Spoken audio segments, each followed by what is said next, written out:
এখনো নামেনি রাজধানীর বেশ কিছু এলাকার পানি। এমন জলাবদ্ধতায় চরম ভোগান্তিতে নগরবাসী অভিযোগ করেন, সিটি কর্পোরেশন ঠিকমতো কাজ না করায় ভোগান্তি বেড়েছে কয়েক গুণ। এদিকে 2 সিটি কর্পোরেশন থেকে কন্ট্রোল রুম খোলা হলেও ফোন দিয়ে কোনো সাড়া পাওয়া যায়নি।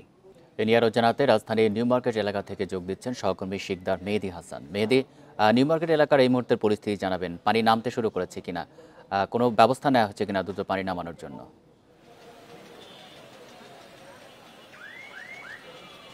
জি, আমরা এই মুহূর্তে রয়েছি ঠিক নিউ মার্কেটের যে ঢাকা কলেজ আছে, সেই ঢাকা কলেজের বিপরীত মুখে আমরা আসলে অবস্থান করছি এবং এখানে অনেক বড় একটি এলাকা জুড়েই কিন্তু আমরা দেখতে পাচ্ছি যে একটি জলাবদ্ধতার সৃষ্টি হয়েছে। মূলত এখানে সিটি কর্পোরেশনের বেশ কিছু কর্মীদেরকেও আমরা দেখতে পাচ্ছি, তারা আসলে ছোট একটি পাম্পের সাহায্যে এখানে পানি সেচ ব্যবস্থার করেছেন অস্থায়ীভাবে, যাতে এখানকার যে চলাচল ব্যবস্থা সেই চলাচল ব্যবস্থা কিছুটা হলেও স্বাভাবিক করা যায়।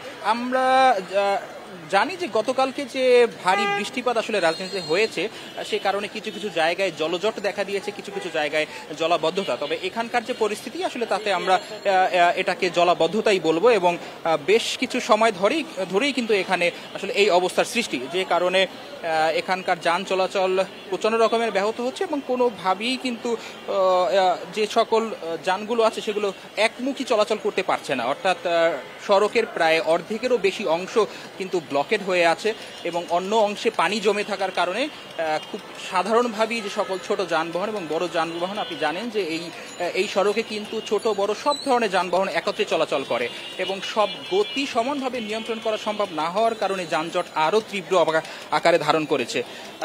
এবং আমরা এক কথা বলেছিলাম এখানে ট্রাফিক বিভাগের উপপুলিশ কমিশনারের সাথে কথা বলেছি এবং তিনি যেটা জানান সেটি হচ্ছে যে এখানকার সামনে ঈদকে রেখে জনগণের এবং সাধারণ ক্রেতা বিক্রেতাদের যে সমাগম সেটাও আসলে এখানে একটু বেশি হয়েছে, যে কারণে সাধারণ যানবাহনের চাপও অনেক বেশি আছে। পাশাপাশি তারাও সিটি কর্পোরেশনকে এখানে আসার জন্য অনুরোধ জানিয়েছে এবং তারই পরিপ্রেক্ষিতে এখানে সিটি কর্পোরেশনের একটা টিম কাজ করছে। অস্থায়ীভাবে রাস্তার কিছু অংশ খুঁড়ে সেখান থেকে আসলে দেখতে পাচ্ছি যে বেশ পানির যে সুয়ারেজ সিস্টেম, সেই সিস্টেমটা এখানে ঠিকভাবে কাজ করছে না বলেই তারা জানায়। বেশ কিছু সাধারণ মানুষ ওখানে রয়েছে, তাদের সাথে কথা বলেছিলাম এখানে বেশ কিছু ব্যবসায়ীদের সাথে। তারা যেটা জানাচ্ছে যে গতকালকের যে বৃষ্টি, সেই বৃষ্টিপাতের পর থেকে কিন্তু এখন পর্যন্ত আসলে এখানকার যে পানি নিঃসরণ ব্যবস্থা, সেই ব্যবস্থা যদি খুব স্বাভাবিক প্রক্রিয়া যদি কমতে থাকে তাহলে আমরা সেটাকে আসলে জলজট বলে থাকি, কিন্তু সেই জলজট বলার অবস্থাটা আসলে এখানে নেই।